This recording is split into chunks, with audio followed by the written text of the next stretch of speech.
So we're working on your single arm press with a parallel grip, elbow in. This position, you're really going to get a lot of obliques, so realize that you're going to have to brace one hand on the hip. You're going to have to use a little wider stance, and you're going to keep that chest up, and you're going to get some awesome oblique work. Pretty challenging. So I'm going to teach you how to do a flat dumbbell chest press. I'm going to teach you the technique for all variations. So whether you're doing just a regular press, or you got an elbow in press, a 1/4 press, an alternating press, even if you're using bands or chains, this technique is going to apply for all those positions. So first off, you're going to grab your dumbbells either out of the rack or off of the bench.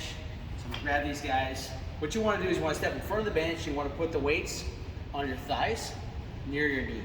And I'm going to sit down using my legs to steady the dumbbells in a position. Now from here, you're going to bring your weight forwards a little bit. I'm going to get my elbow behind my wrist, and I'm going to actually use my legs to get in position. So I'm going to pop one knee up and roll, start to roll.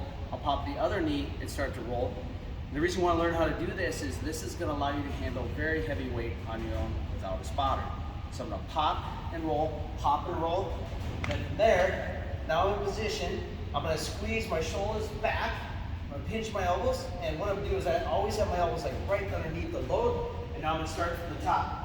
Okay, and again, this technique will apply for all variations. I'm going to squeeze my shoulder blade into the bench, and I'm going to come down and out, up and in.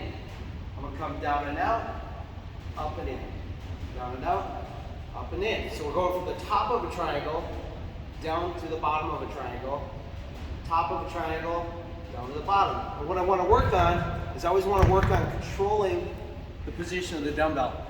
So when you do it right, your elbow is always going to be under your wrist, okay? So if I have a single arm, I'm going to have my elbow under my wrist. And actually, I think we'll film it from behind, so we'll pause the camera for a second. When you're doing your press, you really want to think about that triangle. So right now I'm at the top of the triangle. I got my shoulder blades squeezed into the bench.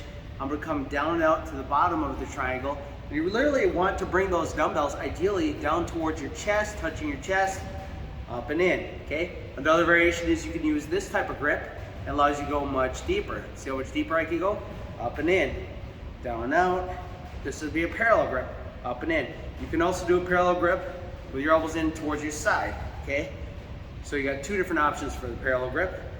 But back here, and we're always trying to keep our elbow underneath the load, okay? I don't want my elbow in front of the load. I don't want my elbow behind the load.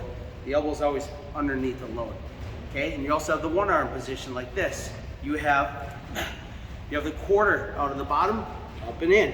So you have all these different variations. Now what I've done, I'm gonna pop up. I always want to make sure I finish my rep at the top.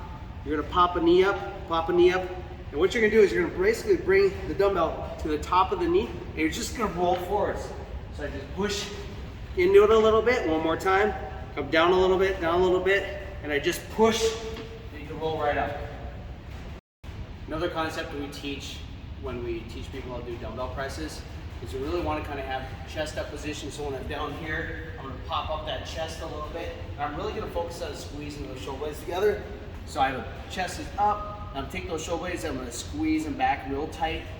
And the angle of my arm relative to my torso, if we're doing more of an elbow up position, you never want to be up here. You don't want your elbows flaring out on any of these variations. So whether it's a 1/4, alternating, regular press, you want your elbow a little bit below parallel, or even down here, 45, 60 degrees. That's going to spare your shoulder, and you're really keeping your shoulder blades pinched as you're pressing. Keep them pinched, whether you're doing the 1/4, whatever variation. Make sure you keep it really pinched, and that's going to really protect your shoulder. Also, another thing too is contact. When you do this press, you're going to have your heels. Flat. What you want to do is bend your knees a little bit as well. You'll be a little bit stronger. You want your butt down. Always keep your butt down. Don't lift your butt off the bench. Keep your shoulders down and your head down. Sometimes people are lifting their head up like this. You lose a lot of strength when you lift your head. There's something called symmetrical towing reflex. When your head is down and you're pushing in the bench, you get a little bit of strength from your neck, which actually engages all your other muscles of your body, all the other extensions. So make sure you keep that contact. Head down, shoulder blades squeezed tight, butt down, feet down, and a little bit of bend in that knee.